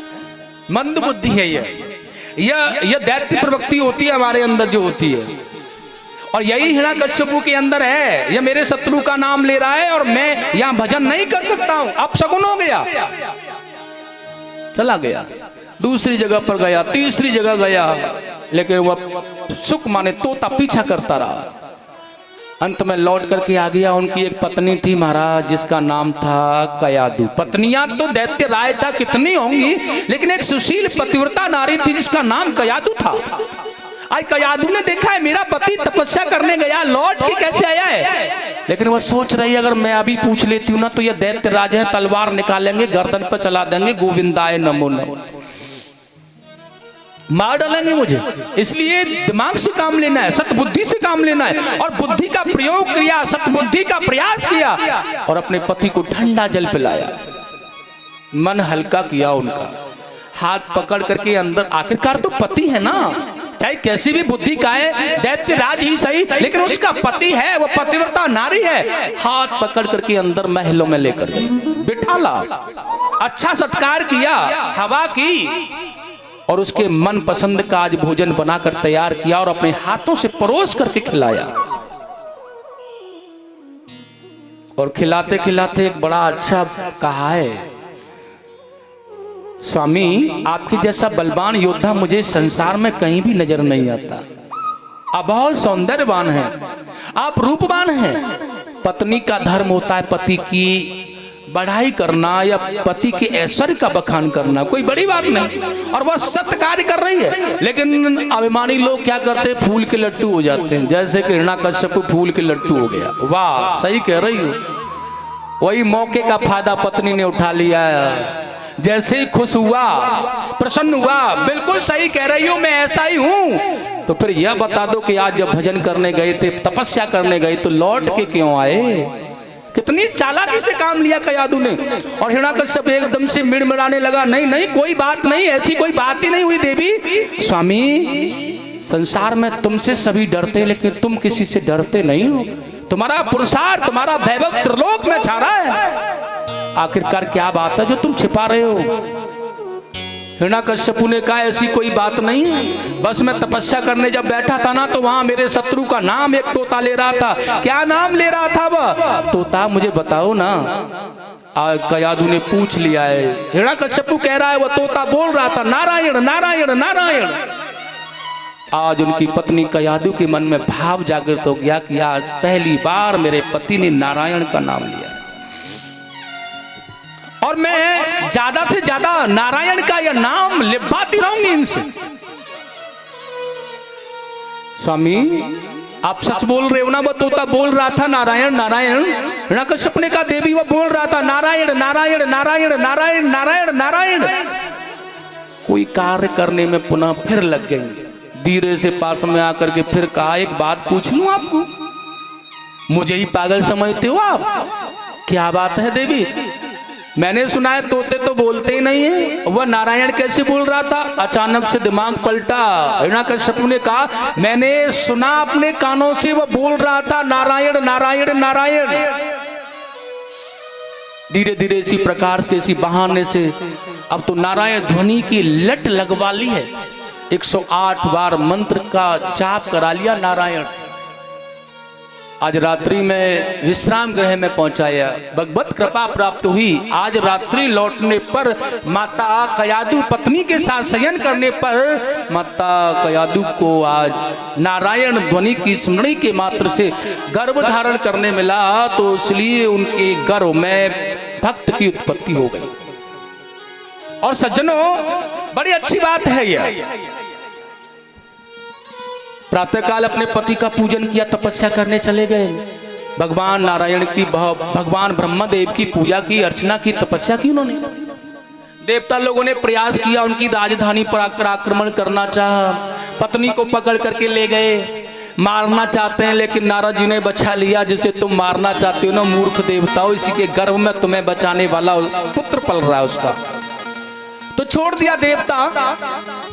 और वही नारद जी से लेकर के वहां अपने आश्रम में आ गए, जहां पर कयादू के गर्भ से प्रफुल्लित आनंद मंगल एक पुत्र हुआ, जिसका नाम हुआ है प्रहलाद, जिसके रोम रोम में कृष्ण भक्ति है, जिसके रों से निकलता है गोविंद का, नारायण की ध्वनि का उच्चारण। और यहाँ पर तपस्या पूरी हो गई है हिरण्याकश्यप की। आज भगवान वरदान देने आए, मांग बेटा। हिरण्याकश्यप देख रहे हैं कि आज ब्रह्मा जी को बांध ही लूं, और एकदम से कह दिया, सुनो मुझे अमर होने का वरदान दे दो। ब्रह्मा जी ने कहा, यह अमर होने का वरदान देना मेरे बस की बात नहीं है, संसार में जो आया है उसे जाना पड़ेगा, मैं अमर होने का वरदान तुम्हें नहीं दे सकता, कुछ और मांगना है तो मांग लो। हिरण्याकश्यप ने एकदम से धमकी दे दी ब्रह्मा जी को, अगर कुछ और मांगना है तो तुम मुझसे मांग लो, मैं तुम्हें दे दूंगा। मैंने तुम्हारी तपस्या की है, किस लिए की है? तुम मुझे एक वरदान नहीं दे सकते हो। ब्रह्मा जी ने कहा, भैया तेरे हाथ जोड़ रहा हूं, मैं अमर होने का वरदान नहीं दे सकता, बाकी फिर कुछ भी मांग ले। हिरण्याकश्यप भी चालाक था, उसने कहा, मुझे अमर होने का वरदान नहीं दे सकते हो ना? नहीं, तो फिर वरदान मांगने की लिस्ट बढ़ जाएगी, ध्यान रखना। ब्रह्मा जी ने कहा, जो भी मांगना है मांग ले। और कितना सुंदर कहा आज, ब्रह्मदेव सावधान हो जाओ, वरदान मुझे तुम देते हो तो सावधान अब हो जाओ, मुझे अमरता पाने का वरदान आज तुम दे जाओ। अगर अमर होने का वरदान नहीं है तो फिर क्या देना है? कोई भी मार सके न मुझे, मैं कभी किसी से भी न डरूं, ऊपर न मरूं नीचे न मरूं, बाहर न मरूं भीतर न मरूं। दुनिया में ब्रह्मदेव आपकी बनाई हुई सृष्टि का कोई भी जीव मेरा वध नहीं कर सकता, यह वरदान दो। दुनिया का कोई अस्त्र शस्त्र मेरा वध नहीं कर सकता, चाहे वो विष्णु का सुदर्शन ही क्यों न हो, मुझे वरदान दो। और सुनो, न मैं ऊपर मरूं न नीचे मरूं, न बाहर न भीतर, न दिन में मरूं न रात्रि में मरूं, 12 महीनों में कोई महीना मुझे मारने वाला नहीं होना चाहिए। ब्रह्मा जी ने कहा तथास्तु बेटा। बड़ा प्रसन्न हो गया, अब तो मरूंगा ही नहीं, अमर हो गया। ब्रह्मा जी कहने गए, कह करके चले गए, भैया मारने वाला तुझे मारेगा, अपनी चतुराई से मैं वरदान देकर जा रहा हूं बस। और भैया आज ये त्रिलोकपति बन गया है। सबसे पहले इसने क्या किया है, अपनी सभा बुलाई और सभा को बुला करके मंत्रियों से सलाह कर रहा है, इन देवताओं के अंदर शक्तियां कहां से आती हैं, यह बताओ, ये शक्तियां कैसे प्रबल होती हैं इनके अंदर। और देखिए तभी आज मंत्रियों ने एक सलाह दी है, ये ब्राह्मण लोग और संत लोग जब यज्ञ कराते हैं ना, कथा कराते हैं और यज्ञ करते हैं, उन यज्ञों के प्रताप से इन्हें भोजन मिलता है और इन यज्ञों की आहुति ले जाकर के अग्निदेव इनको प्रदान करते हैं, उसके प्रताप से इनके अंदर शक्तियां प्रबल होती हैं। हिरण्याकश्यप ने आदेश किया तो जाकर के सारे झोंपड़ियों में आग लगा दो और सुनो, सारे ब्राह्मणों को बंदी बना लो जो यज्ञ करते हैं नारायण का, सबको बांध लो और उनसे जाकर के कह दो आज के बाद में अगर यज्ञ करना है ना तो हिरण्याकश्यप के नाम का करना है, भजन करना है तो हिरण्याकश्यप के नाम का करना है। अहम अस्मि ब्रह्मा, दुनिया में भगवान कोई एक है तो केवल हिरण्याकश्यप। और देखिए इस प्रकार से आज दानव दल चल पड़ा है, मारना पीटना काटना, उस जमाने की हालत क्या है, बड़ा सुंदर का है। उस समय पाठशालाओं में जहां पर बालक विद्या अध्ययन करते हैं गुरुकुल में, वहां क्या होता है, उस समय पाठशालाओं में नित मांस पकाए जाते थे। मांस पका करके खिलाया जा रहा है, बलात् मनुष्यों को भी पका देते हैं जो हिरण्याकश्यप भगवान को नहीं मानता। उस समय पूज्य विद्वानों के मस्तक ठुकराए जाते थे। ब्राह्मणों को पकड़ लिया जाता है, यज्ञोपवीत निकाल दिया जाता है, लात का प्रहार किया जाता है, मदरा बलपूर्वक पिला दी जाती है उनको। उस समय पे गीता रामायण ईंधन के बदले जलते थे। उस समय देव प्रतिमाओं पर निर्द्वंद हथौड़े पड़ते थे। जहां पर हमारी प्रतिष्ठा गुरुकुल में हुआ करती थी ना, हमारी देवी देवताओं पर प्रहार होते थे और प्रहार होकर के उन्हें तोड़ दिया जाता था। अहम अस्मि ब्रह्मा, भगवान है कोई देवता है तो वह हिरण्याकश्यप उसे पधार दिया जाता है। वेद उपनिषद सबको जला दिया, नष्ट कर दो सबको। और देखिएगा आज असुरों का जब बढ़ गया अतिशय अत्याचार, वासुरों में उस समय दारुक का हाहाकार। देवता माता गौ माने पृथ्वी को लेकर के गौ भेष में भगवान श्री हरि के यहाँ आ गए। भगवान सदाशिव भोलेनाथ भी साथ में है और स्तुति कर रहे हैं, हे प्रभु कब तक कष्ट सहेंगे हम। और कितना सुंदर स्तुति की आज पृथ्वी ने गौ रूप में, और माता बड़ा सुंदर भगवान से प्रार्थना कर रही है, हे प्रभु अब मुझसे यह भार ढोया नहीं जा रहा है, मेरी रक्षा करे आप। तो कितना सुंदर कहा है आज भगवान ने आकाशवाणी के माध्यम से, यदा देवेषु देवेशो गोसु विप्रेषु साधु श्री कृष्ण गोविंद हरे मुरारे। श्री कृष्ण गोविंद हरे मुरारी। हे नाथ नारायण वासुदेवा। धर्ममयि विद्वेष सभासु विनाशति। श्री कृष्ण गोविंद हरे मुरारी। हे नाथ नारायण वासुदेवा। हे नाथ नारायण वासुदेवा। हे नाथ नारायण वासुदेवा। श्री कृष्ण गोविंद हरे मुरारे। श्री कृष्ण गोविंद हरे मुरारी। हे नाथ नारायण वासुदेव। भगवान ने आश्वासन दिया, हे पृथ्वी, हे गाय रूप मां, मैं धर्म की रक्षा करने के लिए हर युग युग में अवतार लेकर के अपने भक्तों की रक्षा करता हूं। धैर्य धारण करो, मैं इस पापी का विनाश करने के लिए तत्पर आ रहा हूं। निश्चिंत होकर के चले जाओ आप लोग। और देखिएगा, हालांकि बैकुंठ में भी भगवान नहीं रहते, उस समय अदृश्य रूप में निवास करते, जिस समय हिरण्याकश्यप का हाहाकार चल रहा है, लेकिन फिर भी आकाशवाणी देकर करके आश्वासन दे दिया है सबको। और देखिएगा, इधर हिरण्याकश्यप देख रहे हैं, उनका एक पुत्र है जो नारद जी के यहाँ से पत्नी के सहित लेकर आए थे, जिसका नाम है प्रहलाद। अद्भुत है यह। अच्छा, प्रहलाद कहते कैसे भैया? प्रहलाद कौन होता है? देखिएगा, प्रहलाद कहते हैं जो कि स्वाधीनता और प्रसन्नता का अनुभव करने वाला जीव है। किसी भी हाल में, किसी भी परिस्थिति में जिसके अंदर प्रसन्नता भरी रहती है, जिसके अंदर खुशहाल आनंद होता है, वह प्रहलाद होता है। और देखिए, यहां पर भी प्रहलाद के लिए कह रहे हैं सुखदेव स्वामी, कृष्ण ग्रह ग्रहीतात्मा न वेद जगदीश रमा। कृष्ण एवं ग्रहते न ग्रहीता आत्म बुद्धि दर्शय। मानो प्रहलाद रूपी बुद्धि है और कृष्ण रूपी ग्रह है, और वो प्रहलाद रूपी बुद्धि कृष्ण रूपी ग्रह माने घर में बंद है। दुनिया को चैलेंज कर दिया गया है, दुनिया को ऐलान कर दिया है, जिसके अंदर सांस है वह निकाल के ले जाओ। और यहां प्रहलाद को देख रहा है उसका पिता हिरण्याकश्यप, और ऐसी अद्भुत भावना उसके अंदर चमकती हुई जब नजर आई ना, तो एक दिन बड़े प्यार से बुलाया, और कितना सुंदर का है। बालक को अति प्यार से गोद लिया बैठाल, पूछा तुम्हें संसार में है किससे अति प्यार। 5 वर्ष का बालक है प्रहलाद। आज के युग में छोटे से 5 वर्षीय बालक को इशारा करके बुलाओ, कहो कौन प्यारा लगता है?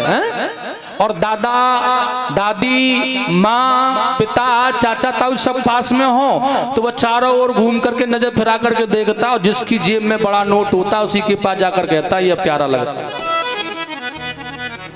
आज के जमाने की हालत बता रहा हूं। लेकिन वह हिरण्याकश्यप उसका पिता प्रहलाद से पूछ रहा है, तुम्हें संसार में कौन प्रिय है, किससे प्यार है, यह बताओ मुझे। और निर्भय प्रहलाद जी बड़े सुंदर भाव में कह रहे हैं, पिताजी मुझे कौन प्यारा यह सुन लो आप। और कितना सुंदर कहा आज प्रहलाद जी ने कि तुम भी जपो हरि भजन, छोड़ो झगड़े खामा खाम के, हर भजन ही तारन तरन, दर्शन मिले घनश्याम। पिताजी मुझे प्यारा है केवल एक नाम, और मैं तो यह मानता हूं, यह जानता हूं, यह कहना चाहता हूं कि आप भी सब कुछ छोड़ करके उसी को भजो। कितना सुंदर कहा है। कौन सा नाम है वो बताओ जरा। और कितना सुंदर कह रहे हैं आज, हरि को नाम सदा सुखदायक, बाकू अपने चेत धरो, जो चाहो भव बंधन काटन,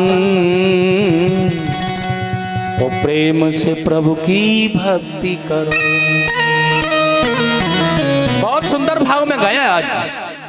नाम प्रभु को शांति दायक, बाकू अपने चित्त धरो, जो चाहो भव बंधन काटन, प्रेम से प्रभु की भक्ति करो।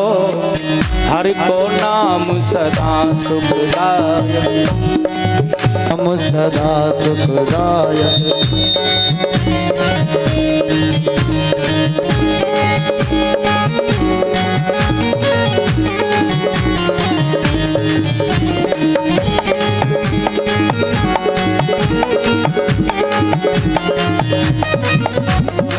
नाम प्रभु को शांतिदायक, बाकु अपने चित धरो। जो चाहो भव बंधन काटन, जो चाहो भव बंधन काटन, प्रेम से प्रभु की भक्ति करो। हरि को नाम सदा सुखदायक, बाकु अपने चित धरो। जो चाहो भव बंधन काटन, जो चाहो भव बंधन काटन, प्रेम से प्रभु की भक्ति करो। शांतिदायक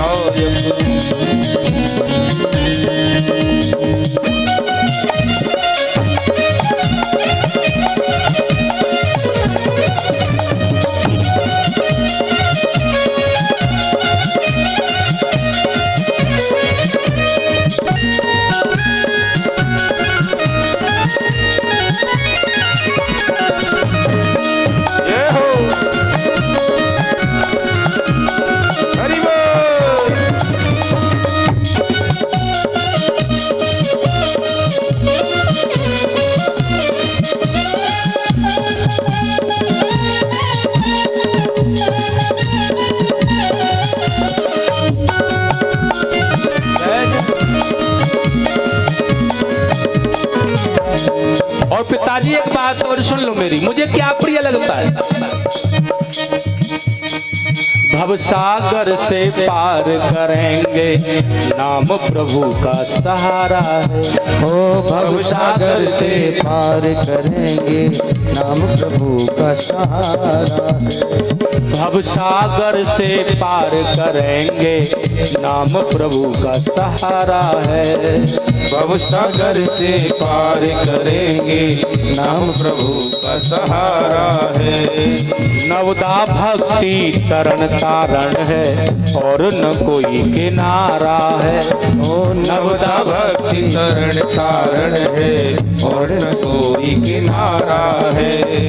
नवदा भक्ति तरण तारण है, और न कोई किनारा है।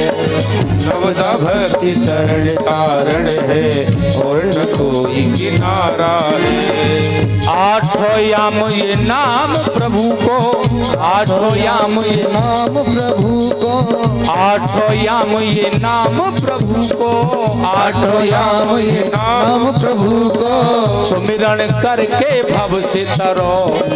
हरि को नाम सदा सुखदायक, वाकु अपने चित्त धरो। हरि को नाम सदा सुखदायक, बाबू अपने चित्त धरो। अरे जो चाहो भव बंधन काटन, जो चाहो भव बंधन काटन, जो चाहो भव बंधन काटन, जो चाहो भव बंधन काटन। और प्रेम से प्रभु की भक्ति करो। हरि को नाम सदा सुखदायक, बाकु अपने चित्त धरो। नाम सदा सुखदायक, बाबू अपने चित्त धरो।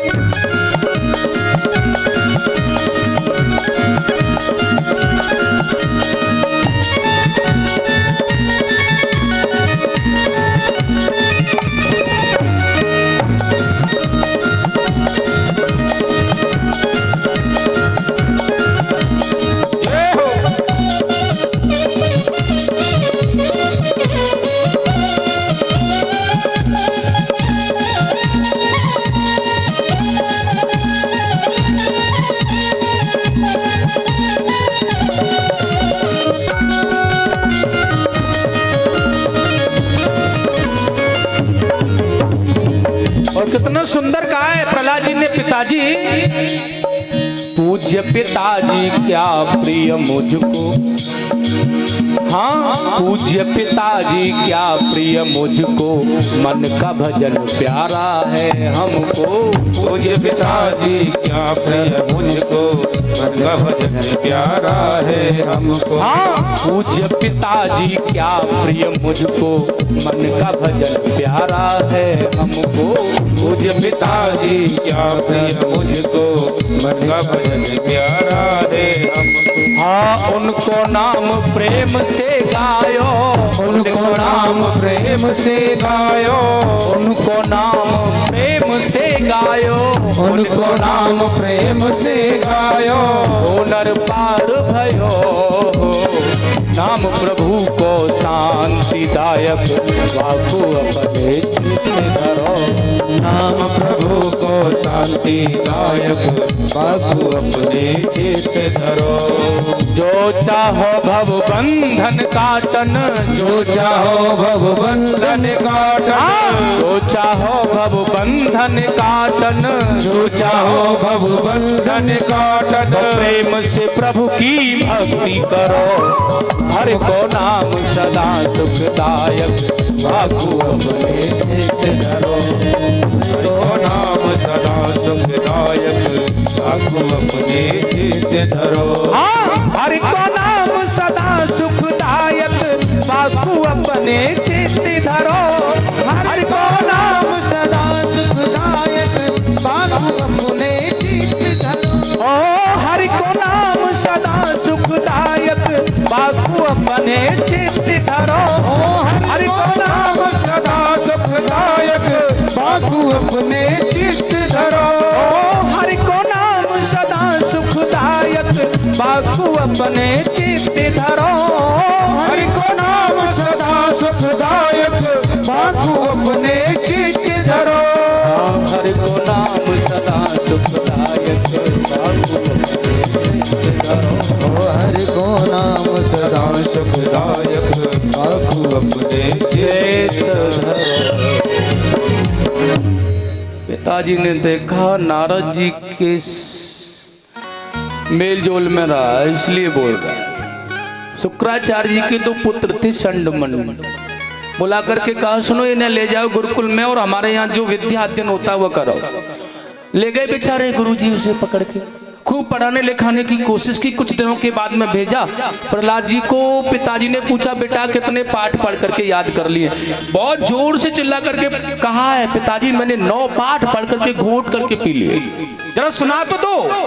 तो कितना सुंदर कहा है, श्रवणम कीर्तनम विष्णु, स्मरणम पाद सेवनम, अर्चनम वंदनम दास्यम, संख्यमात्म निवेदनम। यह 9 पाठ पढ़ के घोट करके याद कर। और तो प्रहलाद जी को जब इस प्रकार से नवदा भक्ति का बखान करते हुए देखा ना, एकदम से हिरण्याकश्यप नाराज हो गया और एकदम से पकड़ के फेंक दिया, ले जाओ इसे। अरे दुष्ट मम शत्रु के गाता गीत बनाए, और काल चढ़ा तेरे शीश पर अब ना कोई उपाय। अपने सेवकों से कह दिया इसे मार डालो ले जा करके, और मारने में संकोच मत करना कि ये मेरा पुत्र है, ये शत्रु है मेरा, और शत्रु को ज्यादा देर तक रखना नहीं चाहिए, उसे मार देना चाहिए। मारने का प्रयास कर रहे हैं भैया ये प्रहलाद जी को आज। तो महापुरुष लोग बड़ा सुंदर कह रहे हैं कि इसे बांध करके जल में डुबोया, तीर तलवारों से मारा, हाथियों के नीचे डाला, काले काले सर्पों से डसवाया, अपनी बहन होलिका को बुला करके जलवाने का भी प्रयास किया। लेकिन प्रहलाद कैसे हैं कि पासनी सौभाद के अगाध नीर बोरी राखे, और तीर तलवारों से ये मार मार हारे हैं। गिरते गिराए दयो डर पौना नैक यह, तब मतवारे भारे हाथी नीचे डारे। के फेर सिर और ले अग्नि माह जा रे यह, और पीछे भीड़ ये लगाए नाग कारे हैं। भावते के प्रेम में मगन कछु जान नहीं, ऐसे प्रहलाद पूरे प्रेम मत वाले हैं। ऐसे प्रहलाद पूरे प्रेम मतवा। सेवकों ने जाकर कहा महाराज यह मरने में नहीं आ रहा। महाराज ने कहा जाकर के काल कोठरी में बंद कर दो, भूखा रहेगा तो स्वयं मर जाएगा। और जैसे ही काल कोठरी में जाकर डाल दिया गया, अंधेरा ही अंधेरा है, पहरेदार पहरा दे रहे हैं, कोई भोजन नहीं कराए। आज मेरे प्रभु श्री हरि आज उदास हैं। मैया ने आकर के कहा है क्या बात है प्रभु, आज मन उदास लग रहा है। नारायण ने कहा मेरा भक्त लक्ष्मी भूखा बैठा है और इसलिए मैं प्रयास करना चाह रहा हूं, मैं सोच रहा हूं कि तुम मेरा एक छोटा सा काम कर दो। माता ने कहा क्या काम करना है बताओ मुझे। तुम मुझसे जाकर के भोजन करा दो। लक्ष्मी जी ने कहा आज यह भक्त तुम्हारा भूखा है, कल दूसरा होगा, परसों तीसरा, मैं तो बस यूं ही बस तुम्हारे भक्तों को भोजन कराती फिरूंगी ना। भगवान नारायण कह रहे हैं नहीं देवी, आप इसे जाकर के भोजन करा दो बस। भगवान के कहने पर तुम प्रसन्न हो जाओगे ना। हाँ मैं प्रसन्न हो जाऊंगा। आज कयादू का भेष रख करके माता लक्ष्मी गई और कारागृह में काल कोठरी में अंदर 36 प्रकार का व्यंजन परोस दिया है। माता कयादू बन करके गई हैं, इसलिए प्रहलाद को खिला भी रही हैं और खा भी रही हैं। झांक करके देखा, पहरेदारों ने देखा इतने प्रकार के व्यंजन ग्रहण कर रहा है, यह मरेगा क्या। जाकर के बताया हिरण्यकश्यपु को वो मरने में नहीं आएगा, वो तो वहां पर और पहलवान बन रहा है अंदर ही अंदर। ऐसे मेरे दयालु कृपालु भगवान का अद्भुत भाव है। लेकिन हिरण्यकश्यप ने भी देख लिया है आज मुझे अपने हाथों से इसे मारना पड़ेगा और मैं भी देखता हूं कि इसका भगवान इसे कैसे बचाएगा। अपना दरबार लगवाया है, एक बड़ा विशाल खम्भ जो लौहलुहान गर्म हो रहा है, गर्म खम्मा करा दिया। सेवकों से कह दिया जाकर के लेकर आओ, प्रहलाद को देखूंगा कि यह इसका भगवान मेरे सामने कैसे बचाने आएगा। और जैसे प्रहलाद को बांध करके लेकर के आ रहे हैं ना यह सेवक जन, वह तपता हुआ लौहलुहान गर्म खम्भे को जब देखा प्रहलाद जी ने, प्रहलाद की दृष्टि पड़ने से पहले ही भगवान ने कमाल कर दिया। एक छोटी सी चींटी चढ़ करके जा रही है। प्रहलाद जी ने देखा या छोटे से चींटी को कछु ना बिगड़ो भैया, मेरे प्रभु यहां भी आ गए हैं, इसलिए मेरा क्या होगा। और आज प्रहलाद जी को पूछ रहा है हिरण्यकश्यपु ये बता तेरा भगवान तेरी कहां कहां रक्षा करता है, तुझे यहां दिख रहा है मेरे सामने कहीं। प्रहलाद जी ने कहा पिताजी दिख रही है मुझे, तो फिर कहां है तेरा भगवान बता। प्रहलाद जी ने कहा मुझ में तुझ में खरखम्भ में, मेरा भगवान मेरे अंदर तो है ही, लेकिन तुम्हारे अंदर भी मुझे मेरा ही भगवान दिख रहा है। और पिताजी इस खम्भे में भी मेरा भगवान है। और छोड़ करके एकदम भाग करके खम्भे से चिपक गए प्रहलाद। नारायण नारायण नारायण, कुछ भी नहीं हुआ। देखा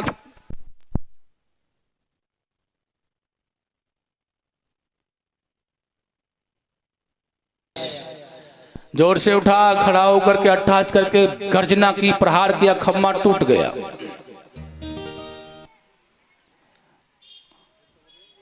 और जैसे ही खम्मा टूटा ऐसा लग रहा है प्रलय कर शंकर हंसो या टूटो आसमान, खम्भ मध्य से प्रगट भय श्री नरसिंह भगवान। प्रेम से बोलेंगे नरसिंह भगवान की। स्तंभे समायाम मृग न मानव, स्तंभ के अंदर से निकलने वाला व्यक्ति ना तो पशु है और ना ही मानव है, दोनों का मिश्रित शरीर है। सिंह के जैसा मुख है और मानव के जैसा शरीर है। हिरण्यकश्यप जान तो गया है कि यह मुझे मारने ही आया है, फिर भी साहस करके युद्ध करने लगा है। लेकिन आज संध्या प्रहर देखते ही भगवान युद्ध करते करते आज खींच करके उसे देहली पर लेकर आ गए और अपनी जंगा पर डाल दिया है। हिरण्यकश्यप आज तेरा काल बन करके आया हूं, तुझे मार डालूंगा मैं। लेकिन हिरण्यकश्यप ने भी कहा साहस करके आप मुझे नहीं मार सकते हो क्योंकि मैंने वरदान प्राप्त कर रखा है। तो क्या वरदान प्राप्त किया तूने? मुझे ब्रह्मा जी की सृष्टि का कोई जीव नहीं मारेगा। तो भगवान ने कहा है आज से पहले ऐसा जीव तूने ब्रह्मा की सृष्टि में पहले देखा है? नहीं। कोई भी अस्त्र शस्त्र नहीं मार सकता। भगवान ने कहा कहां अस्त्र शस्त्र है हमारे हाथों में भैया, देख तो सही, निहत्ते हैं, फिर भी नहीं मार सकते हो क्योंकि न भीतर न बाहर। भगवान ने कहा यह तो घर का भीतर का भाग नहीं है, न बाहर का, यह देहली कहते हैं, फिर भी नहीं मार पाओगे, ऊपर न नीचे। भगवान ने कहा न तो जमीन पर है ना आकाश में है, मेरी जंघा पर लटका हुआ है, पड़ा हुआ है, फिर भी नहीं मार सकती। अब क्यों नहीं मार सकता हूं? क्योंकि मैंने वरदान मांगा था भगवान से, न दिन में न रात्रि में। भगवान ने कहा यह रात्रि भी नहीं है और दिन भी नहीं है, इसे संध्या कहते हैं बेटा। संध्या को संध्या ही बोला जाता है, दिन या रात्रि नहीं बोला जाता। फिर भी नहीं मार सकते हो आप। अब क्यों नहीं मार सकता? क्योंकि 12 महीनों में कोई महीना मेरे मरने के लिए नहीं है। भगवान ने कहा यह पुरुषोत्तम मास चल रहा है, यह तेरे जैसे पापियों के लिए ही आया है। और ऐसा कह करके अपने विशाल नखों को बढ़ा करके उसके पेट में गाड़ दिया है और उसकी आंतों को निकाल करके उसके गले में लटका दिया। गोविंदाय नमो। प्रेम से बोलेंगे नरसिंह भगवान की जय हो, आनंद कंद भगवान की जय हो। हिरण्यकश्यप का वध करके भगवान थोड़ा क्रोध करके तो आए, थोड़ा क्रोध तो नहीं आया, लेकिन उनके क्रोध को जब कोई शांत नहीं कर पाया, यहाँ तक माता लक्ष्मी जी भी लौट के चली गई, देवता भी लौट के चले गए, कोई पास नहीं जाना चाहता है। तो कयाधु ने अपने नन्हे से बालक प्रहलाद को आरती का मंगल थाल दिया और जाकर के भगवान की आरती की, पूजन किया, वंदन किया। तो भगवान नरसिंह प्रसन्न हो गए और अपने गोद में बिठा लिया है प्रहलाद को, राज तिलक कर दिया उसका, अनुपम आनंद में। प्रहलाद से कह रहे हैं भैया अगर तुझे कुछ मांगना है तो तू मांग ले। लेकिन प्रहलाद के सर पर भगवान के दोनों हाथ रखे हैं। कभी माँ अपने पुत्र को गोद में डाल करके दोनों हाथ फेरती है, ऐसे फेर रहे। प्रहलाद जी कह रहे हैं तुम्हारे पास में मुझे देने के लिए कुछ है भी? कह दिया कुछ देना चाहता हूं। मैंने अभी तुझे दिया क्या है पुत्र? भगवान का भक्त प्रहलाद कह रहा है भगवान आपने सर्वस्व मुझे दे दिया है, जो तुम्हारा है वो मेरा और वो मेरा है वो तुम्हारा। क्योंकि तुमने क्या कभी किसी को भी दोनों हाथ उसके सर पर रखे हैं? जब कोई भी भक्त तुम्हारा तपस्या करता है तुम उसे वरदान देते हो ना, तो एक हाथ नीचे होता है दूसरा ऊपर होता है, तथास्तु। लेकिन आज दोनों हाथ तुम्हारे मेरे सर पर हैं, मतलब हे प्रहलाद यह सर्वस्व तुम्हारा, और इसलिए हे प्रभु यह सर्वस्व मेरा, आपके पास कुछ भी नहीं है।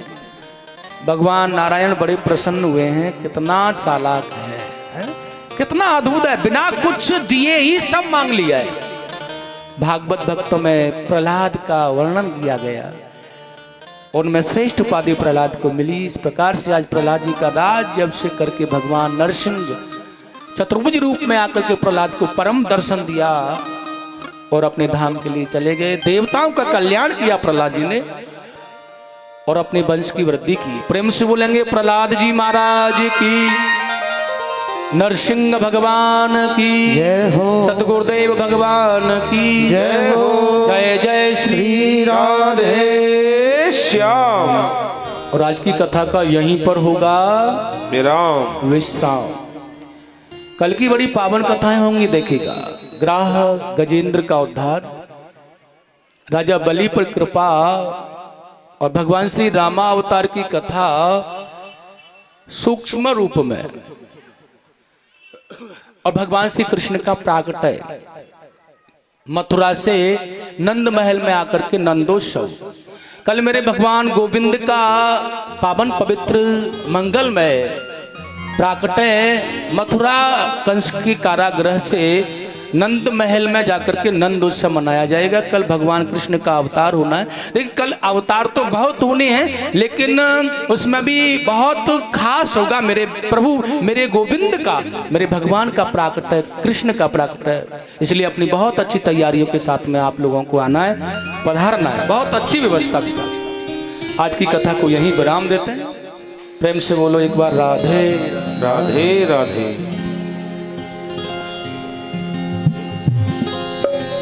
वृंदावन कहाँ दूर है, वृंदावन कहाँ दूर है, सब तेरी नजर का कसूर है। राधे राधे बोल श्याम आएंगे, आएंगे श्याम आएंगे, बोल राधे बोल श्याम आएंगे, ओए आएंगे श्याम आएंगे। वृंदावन कहाँ दूर है, वृंदावन कहाँ दूर है, सब तेरी नजर का कसूर है। राधे राधे बोल श्याम आएंगे, आएंगे श्याम आएंगे। बोल राधे राधे बोल श्याम आएंगे, आएंगे श्याम आएंगे। ओ राधे राधे बोल श्याम आएंगे, आएंगे श्याम आएंगे। बोलो राधे राधे बोल श्याम आएंगे, आएंगे श्याम आएंगे।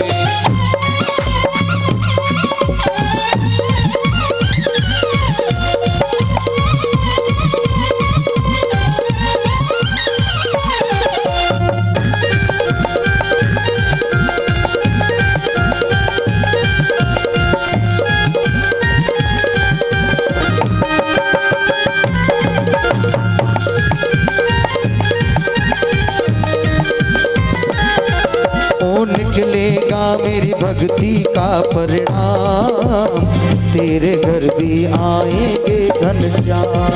ओ निकलेगा मेरी भक्ति का परिणाम, तेरे घर भी आएंगे घनश्याम।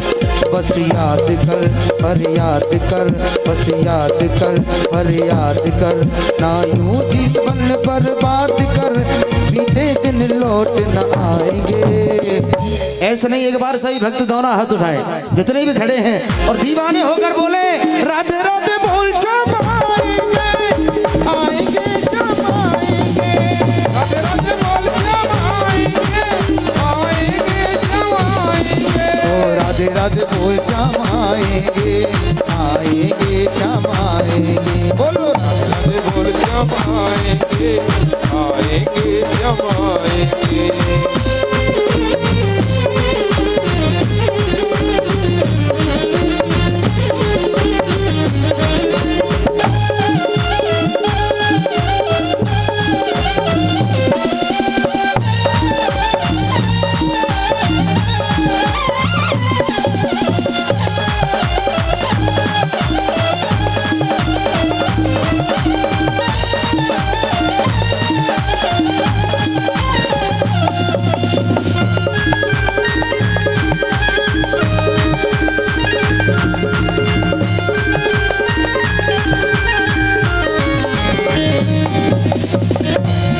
के बिहारी लाल। ओम चंद्रमा मनसो जातक्षोः सूर्यो अजायत, श्रोत्राद्वा यस्य प्राणस्य मुखादग्निरजायत, कदलीव गर्भसम्भूतं कर।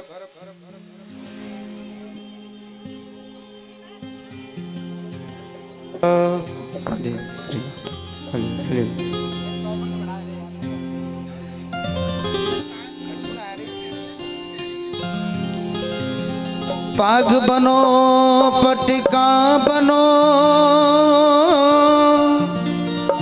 बनो कृष्ण को भेष राधा बल्लभ लाल की।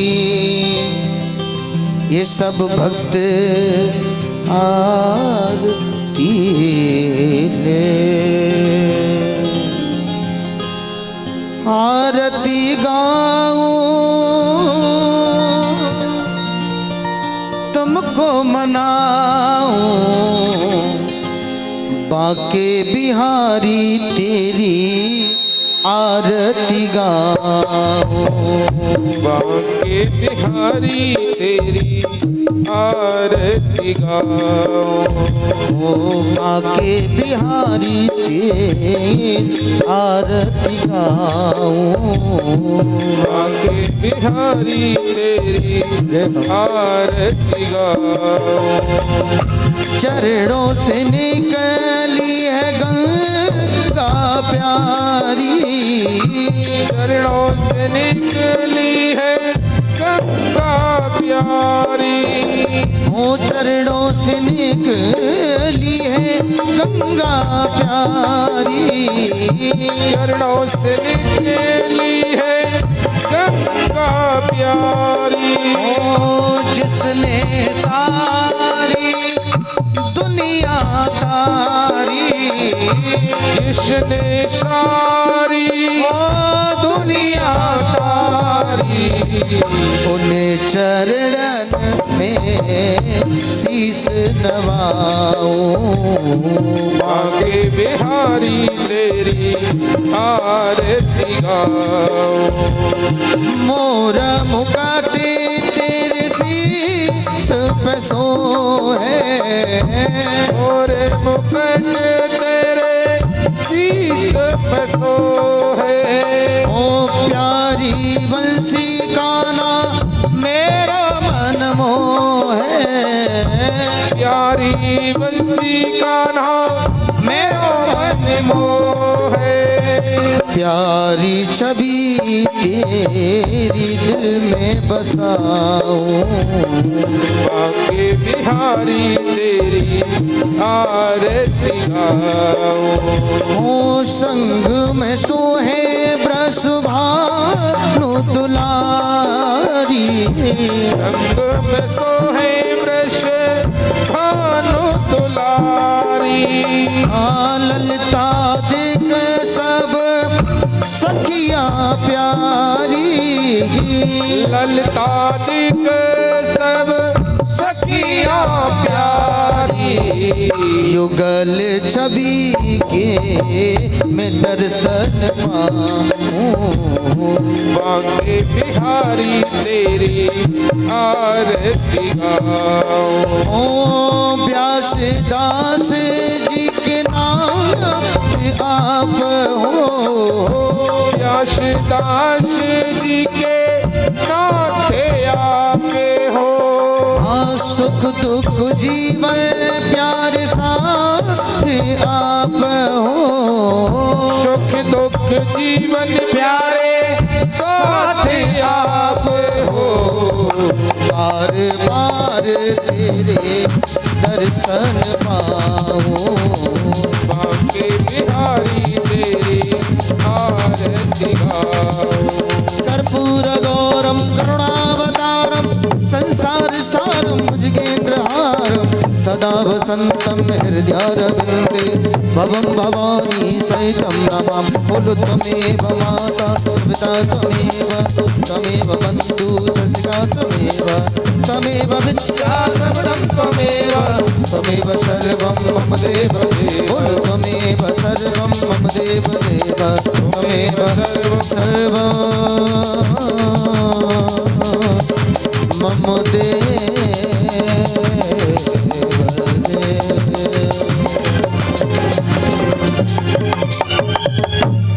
ओम जलेन शीतलीकरणं पुष्पे दीपादिवंदनम् आरोग्यमार्तिकं समर्पयामि। यतो जतः शमी हसे ततो न अभयन कुरु सन्न।